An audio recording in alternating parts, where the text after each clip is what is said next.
Hello everyone, I know I just did a video about Eggleston and I'm hopefully that anyone don't get an offense about it or anything like that. I do not know the woman, I did not know the person accused or in investigation on that guy of being accused of something, of killing his baby mama and stuff like that.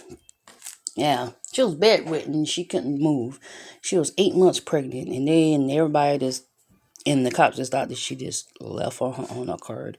And the other thing that gets me that they have evidence, as in things that he googled, things that they was having an argument about, and everything. And now here it is, 5 years fucking later, and they just now fucking doing this. And what makes me, I know for I as this black woman being an attorney, a state attorney, and she allowed to make a thing where they can go and search that landfill where he's googled and everything. And I mean, this pisses me off. I'm like, and here it is, a place where it have a lot of black people at, that is up. She's a head attorney of her state, Baltimore, and you telling me she can get some warrants or stuff like that? And if they suspected him before, you telling me they couldn't subpoena his phone records and his and stuff like that, his phone way back then? Bull. Now it's playing catch up and all this because, oh, we're gonna throw a black woman in front of the picture and let her talk and make her look like an ass, because obviously she makes her look like an ass, because it makes people, you can't say race because it's a black attorney. So I'm like, what the hell? What's your excuse? Y'all in Baltimore might want to change who y'all have y'all head attorney as, because she need to get fired or something. If she don't get the job done and make sure they go search that landfill so that woman can be rest in peace and her unborn child can be rest in peace, because there's no peace with a person if they don't get buried. It's no peace if they don't, the fucking person that killed them don't get what they deserve. Do not go to jail. But yet, it's this dude suspected his daughter was being trafficked by a boyfriend that was older than her, and he kills her. No, she didn't die, but the father took it upon himself to kill the guy that he felt that was trafficking his daughter. He's in jail right now, and they're gonna sit there and make a statement about how they don't like for people to take their hands, take it into their own hands, and venting their aliens. They don't like for people to take it in their own hands. Well, I guess so everybody gonna have to hire lawyers and investigators to get the shit done, because obviously if you defending your daughter or anything, it really doesn't matter. But hey, that's just my opinion on some few things. But hey, here, listen to this attorney at law. Police Department Colonel Richard Worley, member of Black and Missing Incorporated Derek Butler, FBI Supervisory Special Agent Shane Bushwald, my deputy of major crimes Kurt DeJorkland, and the family members of Akla Eggleston to announce the arrest of a suspect for the murder of Akla Eggleston and her unborn child.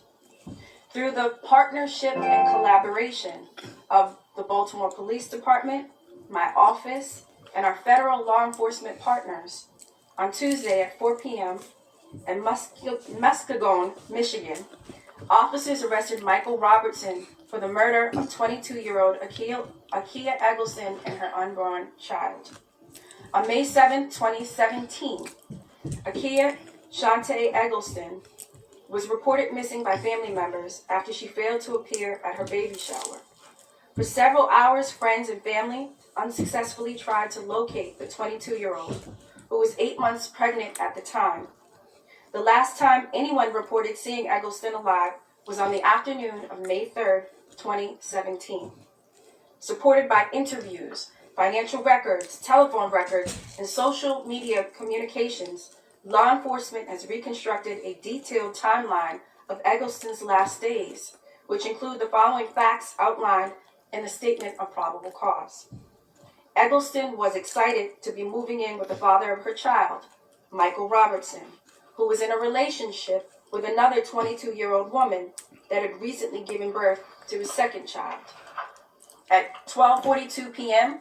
on May 2nd, 2017, Robertson sent Eggleston photos of an interior of an apartment townhouse via Facebook Messenger and commented that they were blurry and he would resend them from his phone.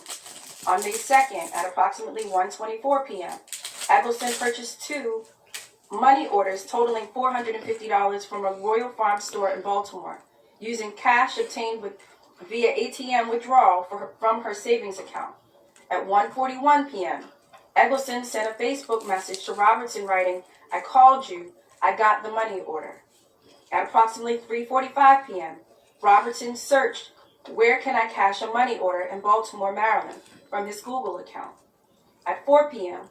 on May 2nd, 2017, Wells Fargo bank records placed Eggleston in the downtown area of Baltimore, where she unsuccessfully attempted to withdraw cash twice from an ATM. She was simultaneously texting back and forth with Robertson. According to the cell site data and employment records, Robertson was at work at a job site in Washington, D.C., at least as of 6:30 a.m. on May 3rd, the day of Eggleston's murder. He and Eggleston exchanged text messages throughout the day. On the afternoon of May 3rd, Eggleston was seen on bank surveillance video at approximately 12:52 p.m. depositing the 2 money orders, as well as a paycheck from her employer at a BB&T bank in downtown Baltimore, where she maintained an account. The total of the deposit was $572.42. Eggleston then made a $450 cash withdrawal from that same account.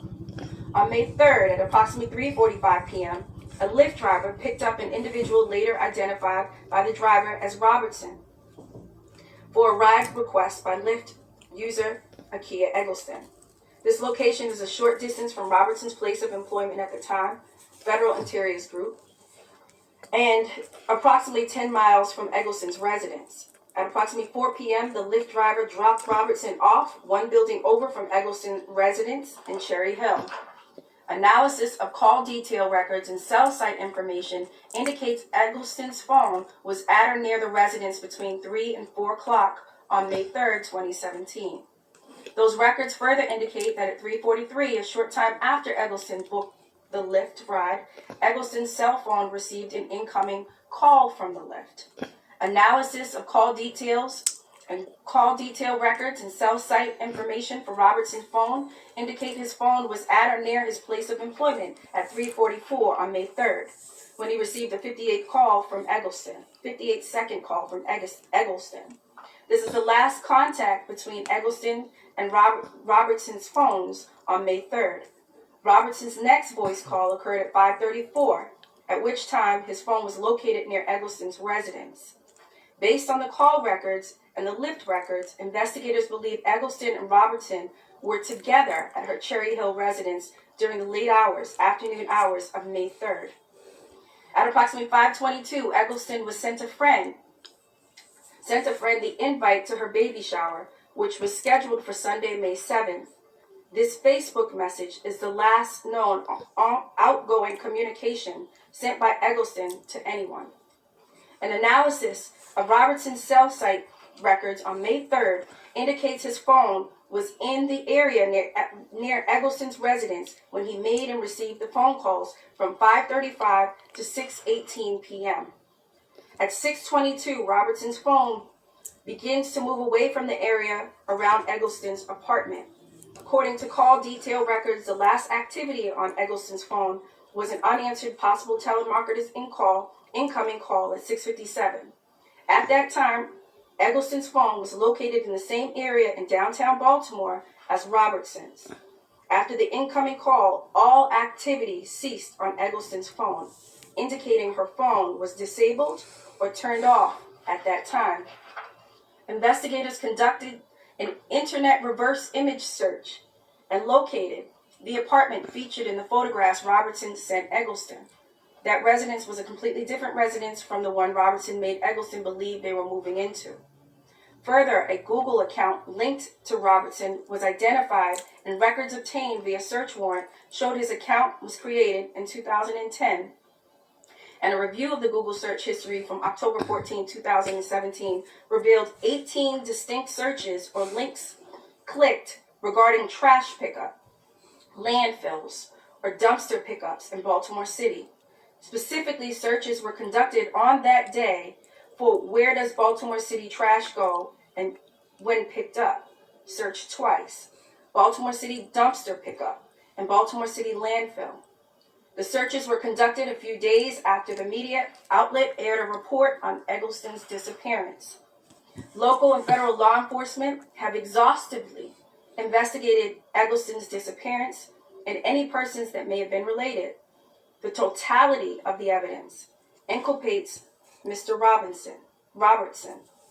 Although the state is not required to prove motive, our investigation confirmed a volatile argument between Robertson and the mother of his children the night before Akla Eggleston disappeared, following Eggleston's posting of a sonogram photograph on Facebook. Obviously, Mr. Robertson is presumed innocent unless and until proven guilty, and will certainly have his day in court. As many of you are already aware, I'm not able to go and talk beyond the four corners of the statement of probable cause, and I hope that you will understand that when it comes to questions. However, I hope that today's arrest brings some sense and some measure of hope in the first phase in our pursuit of justice for Akla Eggleston. Let me also say this to the people of Baltimore City. Our pursuit of justice is unyielding. We do not give up on the victims of crime in Baltimore City, ever. This case has been open for almost 5 years. In the past 6 months, we have used additional investigative techniques and given this case a committed set of fresh eyes. I want to thank especially Kurt Bjorklund, Deputy over Major Crimes. Unfortunately, time and time again, we've seen the disparity of media coverage based on race. I done seen several times on YouTubers fucking do more investigation than these people right here. It took them 5 fucking years to investigate and fucking stuff like that. And once they found out who the baby daddy was, they should have automatically investigated him. Cause just like they do with everybody. That's the main thing. They fucking crushing the family and all that. So once they knew who the baby daddy was, why in the fuck they didn't investigate it? Why nothing happened? Why it took 5 fucking years? This is pitiful for that state or any other state. Take you 5 years to fucking search their phone, and you knew the person was calling that person. You knew the post and stuff like that. What the hell? What? Don't make any sense to me. It just don't make any sense. On the race of the victim. When you're white and missing, there's never a lack of media coverage. But when you're a young, black, pregnant woman that goes missing, it often hardly makes the news. I give a lot of credit to our prosecutors and especially our federal partners, and of course, the Baltimore Police Department. But I give a special thanks to the family of Akla Eggleston for never giving up in their pursuit of justice for Akla and her unborn child. Thank you for being here. I'll now turn it over to FBI Supervisory Agent Shane Bushwell.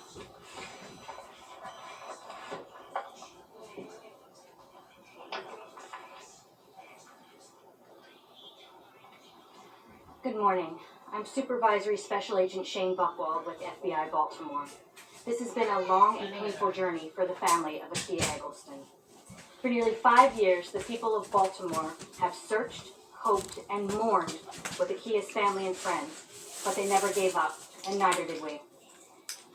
As Akila's face and story gained national attention, the FBI and Baltimore Police Department were working diligently behind the scenes. Although it's taken nearly 5 years, we never let this case go. In fact, Akila's Seeking for Information poster hangs in our office. It serves as a daily reminder to find justice for Akla and bring closure for her family.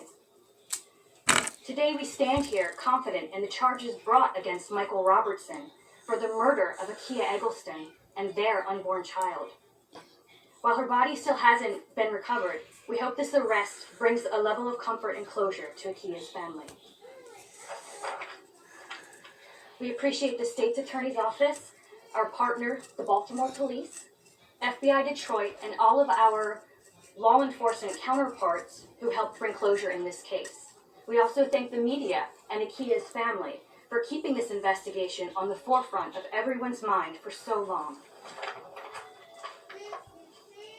While we know this arrest cannot undo the unimaginable damage that's been done to this family, we hope it serves as a reminder that time does not deter law enforcement efforts and our persistence to find truth and justice. Thank you for being with us today. I'll turn it back over to City State's Attorney, Marilyn.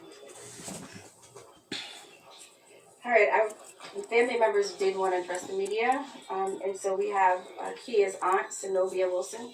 Can you come forward? I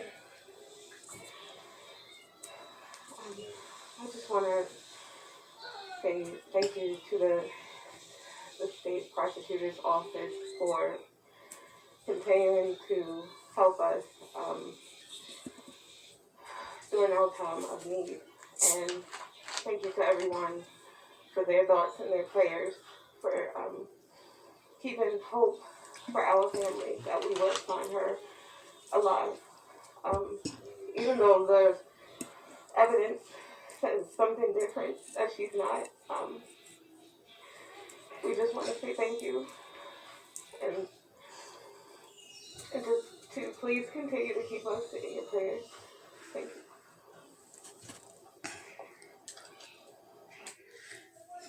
If I was her, I wouldn't have said thank you, because the simple fact is it took that state attorney, to find this evidence, which she could have put investigation on it sooner, and other than 5 years, and said that that case was open and everything. I mean, it took them 5 fucking years. She should have got up there and said what she said, but she should have said, but y'all could have done better. And you as a black woman, you could have done better. You could have done better from the fucking get-go. Because obviously they didn't investigate. It took them 5 years to find out that. 5 years to do the timeline. 5 years to do the timeline. That don't make any damn sense. No, because it got a lot of attention. That's why after 5 years they decided they want to fucking look up and try to do a timeline, so they feel they'll hush the family up for a while. No, this is when y'all need to start going hard. I mean, every person on YouTube need to go hard and never stop talking about it. Every case, if you want shit done, that's what you got to do. Started sitting there trying to blame, it's because of race. No, don't even use that. Just spread it through the news. Not the news, but YouTube, Facebook, Twitter, all that. That's what it takes, because that's the only time when they get off their ass and start doing something. Just start that from right off.